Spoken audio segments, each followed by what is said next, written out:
नमस्कार, times now Bharat पर आपका बहुत बहुत स्वागत है। आपके साथ मैं हूं राकेश पांडे। शाम के 5 बजने वाले हैं। वक्त हो गया है देश के सबसे पसंदीदा डिबेट शो राष्ट्रवाद का। राष्ट्रवाद यानी देश से बढ़कर कुछ नहीं। मेरी मौजूदगी रोज की तरह है प्रयागराज में, लेकिन यहां से दूर देश की राजधानी दिल्ली में वक्फ पर आर पार की लड़ाई शुरू हो गई है। उसी वक्फ पर जिसको लेकर प्रयागराज में महाकुंभ की इस धरती पर एक मौलाना ने कह दिया था कि इस तरीके की बातें आ रही कि 55 बीघा जमीन वक्फ की है, तो वक्फ की अधेरगर्दी खत्म करने की ये तैयारी शुरू हो गई है। सवाल ये भी उठता है कि जेपीसी में जो संशोधन पास हो गए, एक बिल तैयार हो गया है, एक रिपोर्ट तैयार हो गई है जो लोकसभा स्पीकर तक पहुंचा दी गई है।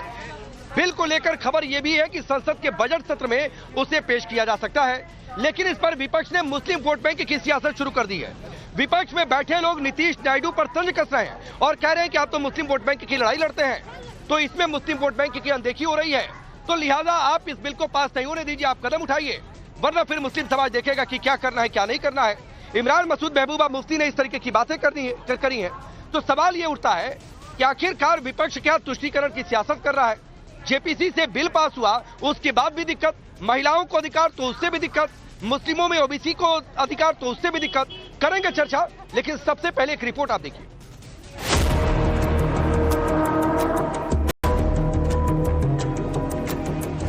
वक्फ की प्रॉपर्टी का गरीब विधवा को मिले, आम जो पसमानदा मुस्लिम है उसको फायदा मिले, अनाथ बच्चों को मिले, मुझे लगता है कि निश्चित तौर से उन लोगों का इम्तिहान होगा जो मुसलमान के वोट लेकर के राजनीति करते हैं, चाहे वो टीडीपी हो चाहे वो जनता दल यू हो। संसद का बजट सत्र शुरू हो चुका है। बजट सत्र के साथ ही वक्फ बिल की चर्चा ने एक बार फिर से जोर पकड़ लिया है। वक्फ के नाम पर बयान आ रहे, वक्फ पर सियासत हो रही, सियासत मुस्लिम वोट बैंक की, सियासत वक्फ के नाम पर मुस्लिम वोटों को अपनी तरफ खींचने की, और इसके लिए विपक्षी नेताओं ने पूरा दम लगा दिया है। जेपीसी के चेयरमैन जगदम्बिका पाल ने रिपोर्ट लोकसभा अध्यक्ष को सौंप दिया है और संसद के इसी सत्र में वक्फ बिल को पेश होना है। इसको लेकर कांग्रेस के सांसद इमरान मसूद से सवाल किया गया तो उन्होंने जेडीयू और टीडीपी को उनके मुस्लिम वोट बैंक की याद दिला दी। जो दायित्व तो हमें लोकसभा के अध्यक्ष जी ने दिया था, वक्फ पे जो सरकार द्वारा अमेंडमेंट लाए गए थे, उस पे डिटेल डिस्कशंस के लिए सरकार के आग्रह पे किरण रिजिजू जी के ये ज्वाइंट पार्लियामेंट्री कमेटी का गठन हुआ था और इस पे हमने 38 बैठकें दिल्ली में की, लगभग 111 घंटे।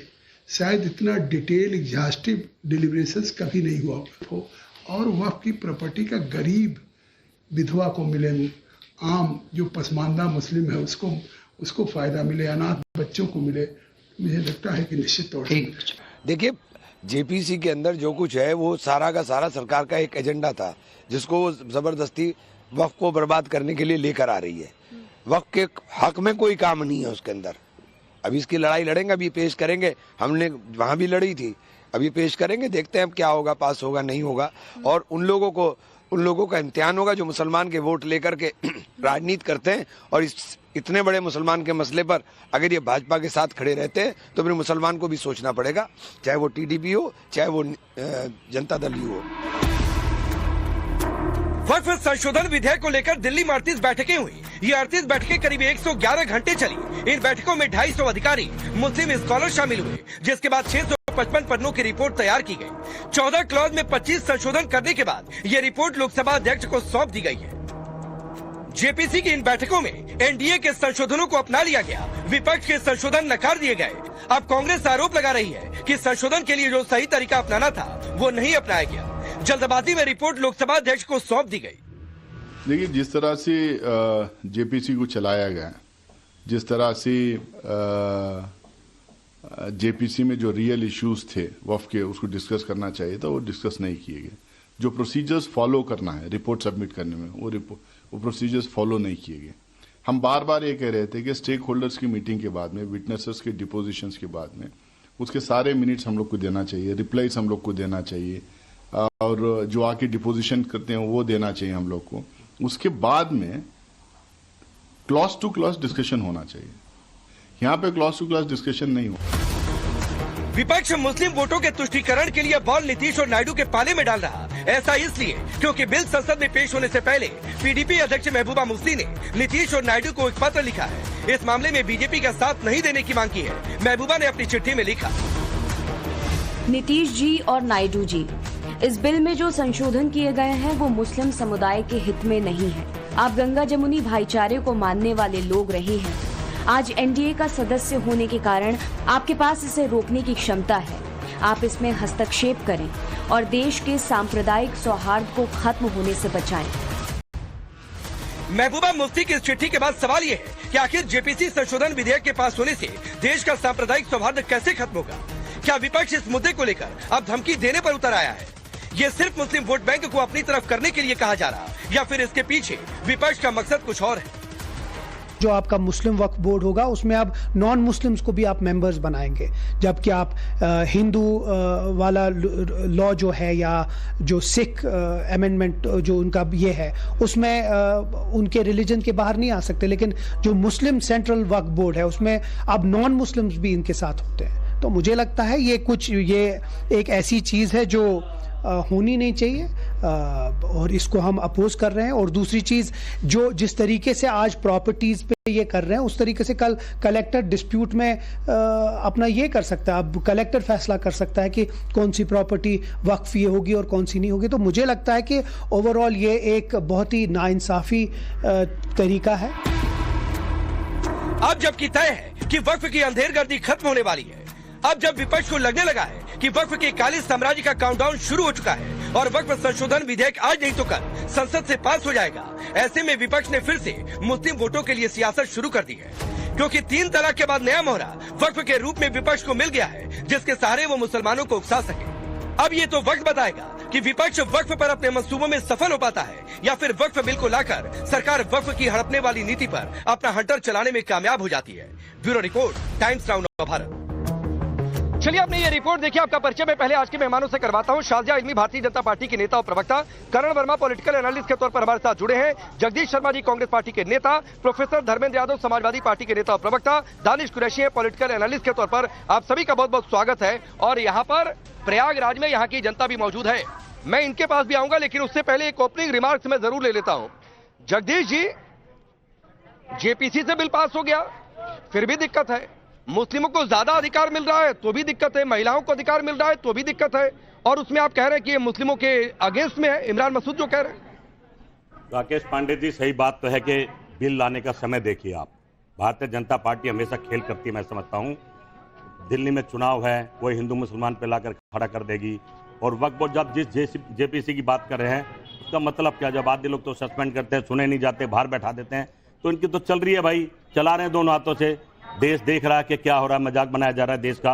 आप संविधान का मजाक बना रहे हैं, आप हमेशा हिंदू मुसलमान की बात करते हैं, राम की बात करते हैं, आप कुंभ को दिखा रहे हैं, पर मोदी की गारंटी की बात किसी चुनाव में नहीं। जगदीश जी, 38 मीटिंग्स सुनिए, 38 मीटिंग्स, 111 घंटे चर्चा, 250 अधिकारी, मुस्लिम स्कॉलर, रिटायर्ड जज, 655 पन्नों की रिपोर्ट, ये आपको मजाक लग रही है? भाई सवाल ये है कि आज क्यों थोड़ा और सब्र कर लेते, इतनी जल्दी क्या होती हो, और सबकी तसल्ली करके भी लाते ना।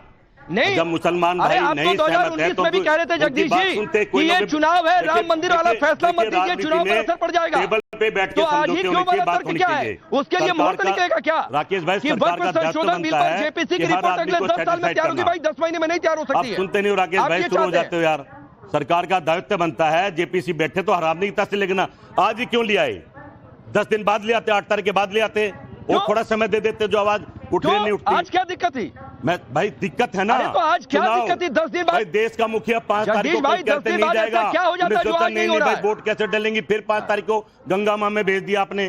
कहना कि ये खेल चल रहा है, कभी गुफाओं में बैठ जाता, कभी गंगा में बैठ जाता है। अपनी गाने बताइए, क्या होगा देश के हालात बताइए ना आप। तो आपको इस बात से दिक्कत है? महंगाई कम करिए, आपको गंगा नहाने से दिक्कत है? मेरा आपको कोई गुफाओं में जाता है इससे दिक्कत है? को प्रधानमंत्री जी को जो इसी बात से दिक्कत है ना जगदीश जी आपको? वो नहीं कर रहे हैं, घुमा फिरा के फिर चुनाव में हिंदू मुसलमान। अब देख लेना, कल से शुरू हो जाएगा, 4-5 दिन बचे हैं, हिंदू मुसलमान वक्फ बोर्ड देगी, हमने वक्फ पास। अब कहीं ना कहीं जनता के मुद्दों से दिल्ली, आप बताइए, आपको बीजेपी को वोट क्यों देगा? आपकी पार्टी के नेता, सुनिए ना, आपकी पार्टी के नेता मुस्लिम की बात नहीं कर रहे होते, नीतीश नायडू को संबोधित नहीं कर रहे होते तो नहीं चर्चा हो रही होती भाई। महबूबा मुफ्ती लेटर नहीं लिख रही होती तो नहीं चर्चा हो रही होती। और वो हमेशा हमेशा देश की जनता तो के निकाल साथ दीजिए ना खड़े। पार्टी में से उनका सबको। हमारा धर्म है। नहीं आप हमारा आपके नेता धर्म है, है, अच्छी बात है, तो आपकी पार्टी में से फिर सबको निकाल दीजिए, हम क्योंकि सवाल किसी के करेंगे। बोलने का तो कोई मतलब हम है नहीं सवाल आपके हिसाब करेंगे, से। हमारा धर्म है, क्या आप इसको भी खोस लेंगे? आपने आज तक भाई, मोदी तो जी ने आप बताया सवाल कितनी करिए ना, प्रेस चलिए। कर दी। अच्छा यहाँ पर लोग हैं, एक भी बताइए। यहाँ से कितने लोग हमारा वक्त नेता के रोज वक्त के बारे में जनता जानते हैं भाई, हाथ दल उठाइए। मीडिया कौन के कौन सामने जानता है वक्त के बारे में? अच्छा ठीक है, वक्फ आपको लगता है कि ये एंटी मुस्लिम है? सर ऐसा तो जो अभी जेपीसी को पास हुआ, इन लोगों को पास कर देना चाहिए जहां तक मुझे लगता है, और एक देश है, एक नियम से चलना चाहिए, बस इसके एक अलावा। नियम से। वक्फ विपक्ष कह रहा है कि मुस्लिमों के खिलाफ लाया गया है, मुस्लिम को टारगेट किया जा रहा है। बिल्कुल गलत है, मुस्लिमों के पक्ष में है ये। अगर वो ध्यान से जानेंगे तो जो अनपढ़ बेरोजगार मुस्लिम और महिलाएं हैं उनके लिए एक ये संबल का काम करेगा, उनके लिए स्ट्रेंथ प्रोवाइड करेगा। क्योंकि हंसते रहिए, अभी ऐसे ही हंसिए, अच्छी लग रही है आपकी हंसी जगदीश जी, जनता की राय पर आप लोग हंसिए। चलिए बताइए भाई, आप लोग वक्फ के बारे में जानते हैं? कोई जानता है इधर? वक्फ पर सरकार चाहती है नकेल कसी जाए, अंधेरगर्दी उसकी खत्म की जाए, क्या ये एंटी मुस्लिम है आपके हिसाब से? यस, ये खत्म की जाए। ये कह रहे हैं वक्फ ही खत्म किया जाए, इधर कोई बोलेगा भाई? इधर कोई नहीं बोलेगा। अब ठीक है, शाजिया मैं आपके पास भी आता हूँ। अब बोलिए जगदीश जी, क्या कहेंगे? हंस लीजिए थोड़ा सा और हंसता हूँ तो। भाई मैं तो कहूंगा नेता को अपना धर्म निभाना चाहिए, जिस वादों पर है जनता से सब वो बात करो। आप ये हिंदू मुसलमान राम मंदिर बंद करो, बहुत होगा भाई, लोग परेशान, रुपया गिर गया है। हमारा प्रधानमंत्री राम मंदिर बंद कर दे, धरती में गड़ गया रुपया, क्या करोगे यार? रोजगार नहीं दे पा रही है सरकार, काम नहीं दे पा रही है, राम मंदिर बंद कर दे, मचिए बेचे जा रही है। कहीं ना कहीं भारत से के वादों पर बात करो, नेता का जो धर्म उसको निभाओ, हम इतना कह रहे हैं। और हम सवाल पूछेंगे, हर मुद्दे पर सवाल पूछेंगे, क्योंकि हमारा धर्म है। शाजिया, वक्फ का कानून लाकर जेपीसी से संशोधित करवा के आप लोग नेता के नियमों, नेता के धर्म का पालन नहीं कर रही है, उल्लंघन कर रही है, एंटी मुस्लिम है ये। दरअसल जो लोग मुसलमानों को लगातार इस्तेमाल करते रहे, जो बावजूद इसके कि इतनी ज्यादा जमीन कुछ नेताओं के अधीन और कुछ अमीर मुसलमानों के पास हैं, और जिस पर पूरी तरह से उनका कब्जा है, जो उसको लगातार भू माफिया के तौर पर इस्तेमाल करते हैं, इलीगली उस जमीनों को बेचते हैं, उस पर मुनाफा कमाते हैं। जो मकसद है वक्फ बोर्ड का, यानी कि वक्फ, औकाफ, इंसाफ, और वो ना तो बेवाओं की, ना गरीब मुस्लिम औरतों की, ना बच्चों की जो यतीम याफ्ता हैं, उनकी जरा सी भी फिक्र करते हैं। ये ताज्जुब की बात है कि मुसलमान सबसे गरीब कौम है इंडिया में, और आप सोचिए इतनी बड़ी माइनॉरिटी है देश की। शाजिया, इस पर तो बहुत बार चर्चा हुई है। आज नई बात यह है कि वो नीतीश नायडू को चैलेंज दे रहे हैं कि भाई आप लोग मुस्लिम वोट बैंक की बात करते हैं, और आप देख लीजिए क्या हो रहा है, देख लीजिए, नहीं तो मुस्लिम देखेंगे कि क्या कर रहा है। ये फोड़ने की कोशिश हो रही है इसके सहारे। जी, पर आप समझिए इस बात को राकेश जी, कि ये इस तरह से एक ब्लैकमेल कर रहे हैं। ठीक ऐसे ही ब्लैकमेल किया था all India Muslim personal law board ने राजीव गांधी को, और एक जरूरी चीज जो कुरान सम्मत थी, जो संविधान सम्मत थी, वो नहीं होने दी। यानी कि मुसलमान औरतों के लिए जो शाहबानो केस का मशहूर केस था, ये वही राजनीति है।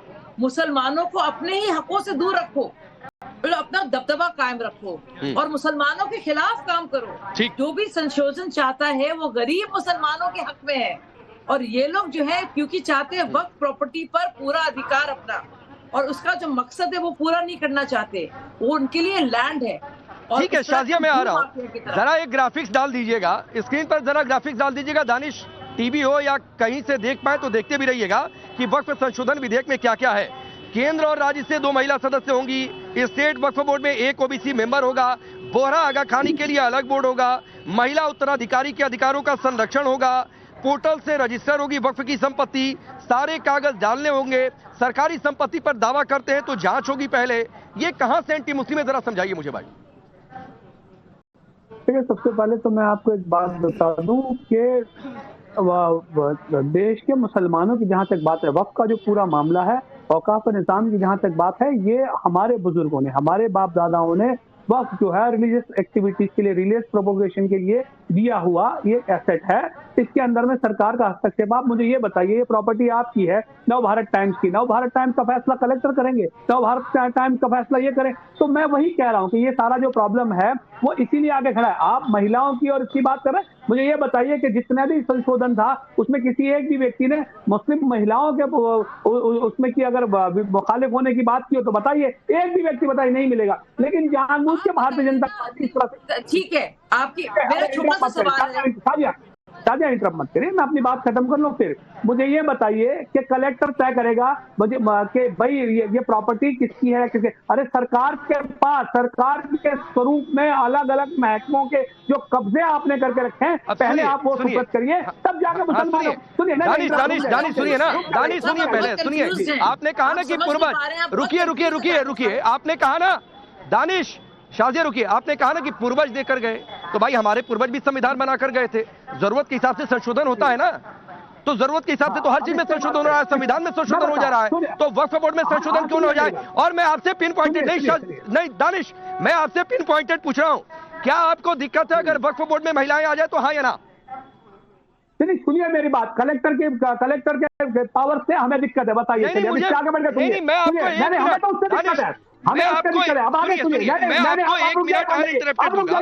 दानिश सुनिए ना भाई, नहीं मैं रुक रहा हूं, मैं आपको 1 मिनट अनइंटरप्टेड दूंगा, मेरे 2-3 सवाल है, हाँ या ना में जवाब दे दीजिए, फिर 1 मिनट आप ले लीजिएगा। वक्फ बोर्ड में महिलाओं के आने से दिक्कत है, हाँ या ना? महिला के आने से किसी को कोई दिक्कत नहीं है, कलेक्टर के आने से दिक्कत है और वक्फ बोर्ड खत्म करने से दिक्कत है, जो पावर दिक्कत है। अरे रुकिए ना भाई, अब रुक जाइए, रुकिए, मैं आपको दूंगा 1 मिनट, रुक जाइए, मैंने कमिट किया तो दूंगा। ओबीसी के आने से दिक्कत है, हाँ या ना? ओबीसी में कौन? ओबीसी मुसलमान या गैर मुसलमान? हाँ ठीक है, चलिए ठीक है। बोहरा आगा खानी के लिए अलग बोर्ड बनेगा, कोई दिक्कत है? वो ऑलरेडी है, सबके सुनिए, ऑलरेडी है। ये बेवकूफ बना रही है वो मोदी सरकार, ऑलरेडी महिला। ठीक है, मेरा एक सवाल और, महिला उत्तराधिकार के अधिकारों का संरक्षण हो जाए, कोई दिक्कत है? बराबर हक मिले, सब चीजें ध्यान में रखी जाए, कोई दिक्कत है? अगर रिलीजियस ग्राउंड की बात है तो मैं ये कह रहा हूं कि उसके लिए सिविल लॉ की जब हम बात करते हैं तो रिलीजियस ग्राउंड पे बात करेंगे, रिलीजियस ग्राउंड की बात करेंगे तो उसमें जिसके हक है वो उनको मिलेंगे। अब आगे सुनिए, सुन लीजिए। मतलब दिक्कत है, सबसे बड़ा सवाल ये, मतलब दिक्कत है आपको, मतलब दिक्कत है आपको, आप नहीं चाहते कि महिला उत्तराधिकारी के अधिकारों का संरक्षण हो?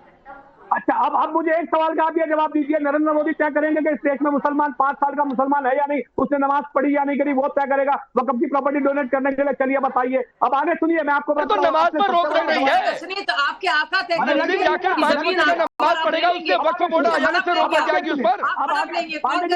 आपने कहा अनइंटरप्ट बोलने दूंगा, अब आगे सुनिए। आपने सबसे बड़ा सवाल ये पूछा कि हमारे पूर्वज संविधान बना के गए थे। मैं ये पूछता हूं कि संविधान जब बन रहा था, अगर उस वक्त ये कहा जाता कि भाई इसमें से वक्फ बोर्ड बाहर निकाल दिया जाएगा तो क्या मुसलमान एग्री होते? मैं वही बात कह रहा हूं, क्या सिखों का कुछ अधिकार होगा तो क्या उसके लिए एग्री होते? अरे भाई, तब ये कहा गया था कि यूसीसी लेकर आइएगा, दिशा निर्देशक तत्वों में आप एग्री हो रहे हैं क्या?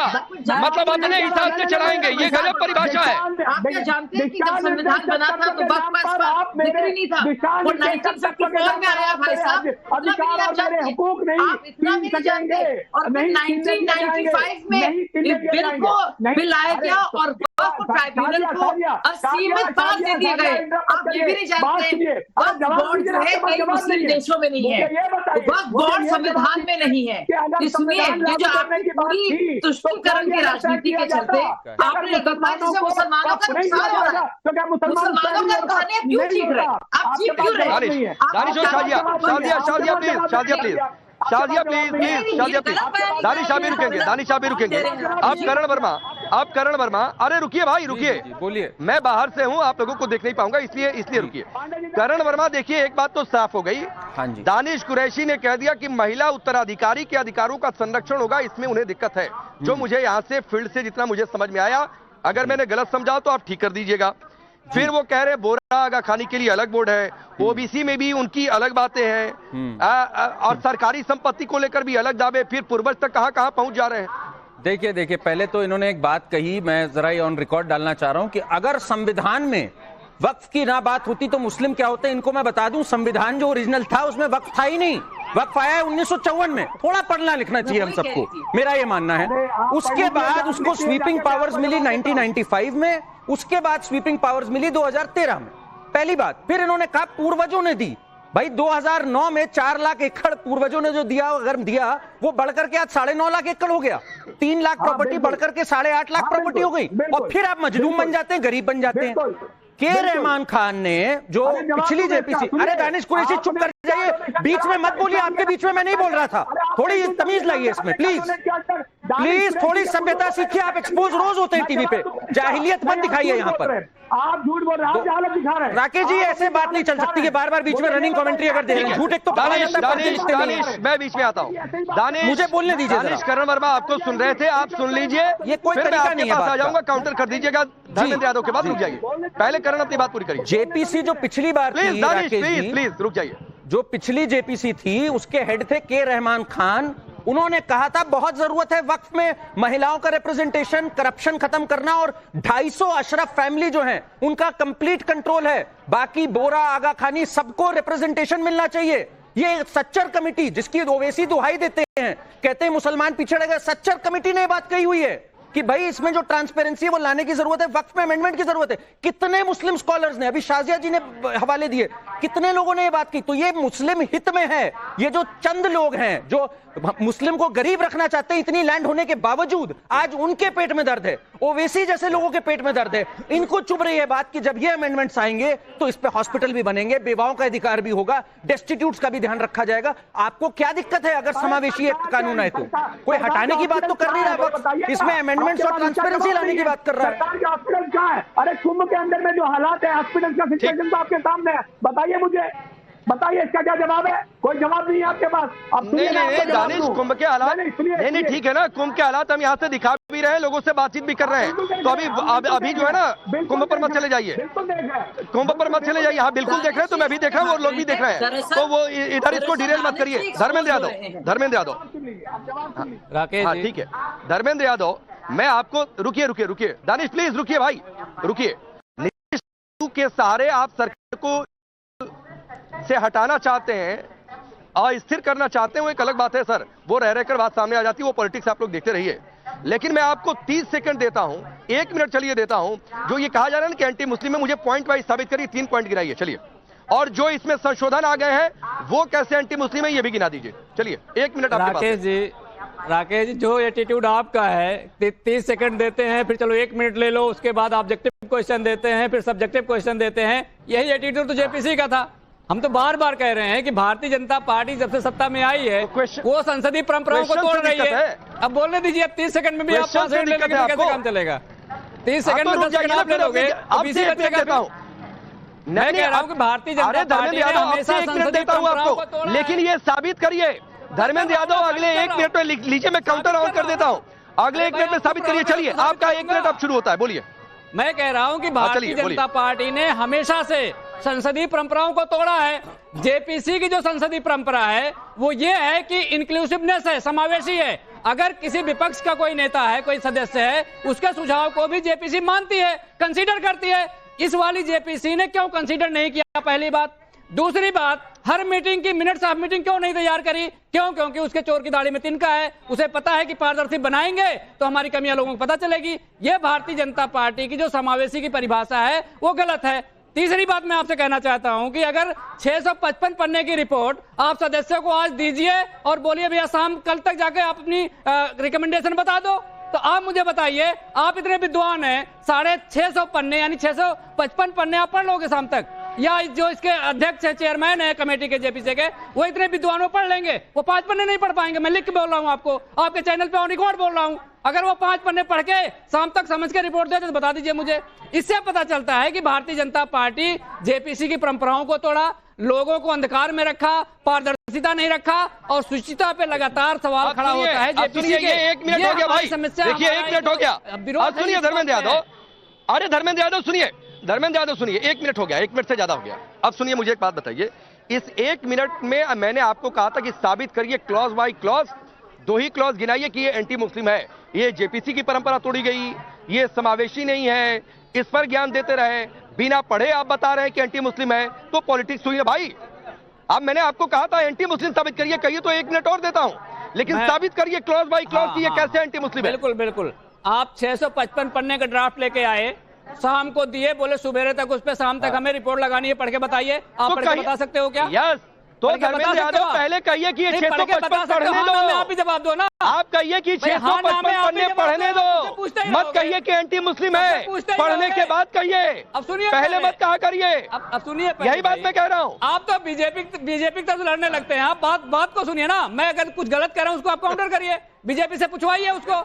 भारतीय जनता पार्टी की सूचिता ये है, जहां कुंभ में आप खड़े हैं 2700 कैमरे लगाए थे, ड्रोन उड़ रहे थे, AI बेस्ड कैमरे लगे थे, लेकिन जो आपके भगदड़ की घटना हुई उसमें मौतों का नहीं, ठीक है, कल इसी पर चर्चा हुई थी। इनकी सूचिता है, ये धर्मेंद्र यादव भागिए नहीं सवाल से, धर्मेंद्र यादव भागिए नहीं सवाल से। कल कुंभ में, सुनिए भाई, कल और परसों इसी बात पर धर्मेंद्र यादव चर्चा हुई थी। धर्मेंद्र यादव सुनिए, कल और परसों इसी बात पर चर्चा हुई थी कि हादसा कैसे हो गया, लोग कैसे मर गए, कौन जिम्मेदार है। आपकी पार्टी के प्रवक्ता थे, उन्होंने अपनी बात रखी, बीजेपी ने अपनी बात रखी। तो अभी जो सवाल पूछे वो बताइए, 655 पन्ने बिना पढ़े आप कहेंगे एंटी मुस्लिम है, तो ये पॉलिटिक्स हुई, ये तुष्टीकरण हुआ।